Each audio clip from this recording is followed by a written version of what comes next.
hakuna hata mtu mmoja. Hakuna hata mtu mmoja. Sasa hii gari si vitu hii ya kutusumbua fa. Tuko tunaenda mobilisation. Tunaenda ku mobilisation.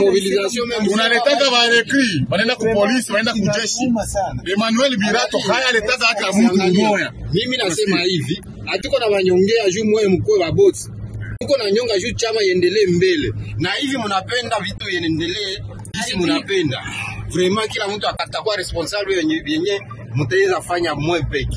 Tuko na riske maisha yetu. Tuko na riske ndio maisha yetu. Mimi nakamata parole. Nakamata parole. Tunaenda rarema. Hatutumikie Birato, tunatumikia chama na tunapenda chama ende mbele. Ile manominasio zake anze kuzianile. Haya letata sodata umoya. Si tuko deja msensa hiyo. Mimi nakatala mie. Équipe mobile à mobilisation tunakatala ile arrêté ya Birato Emmanuel. Haya letaka hata recruit moya. Haya letaka hata recruit. Parce que il est capable de lettre recruit. Équipe mobile à mobilisation, nous sommes au nombre de 8 personnes. Tous à lettre 550 personnes kuchama. Na tuko na droit kwa nommer. Birato Emmanuel camarade, arrêtez les actes, il faut les revoir et les arrêter. Revoir et les arrêter.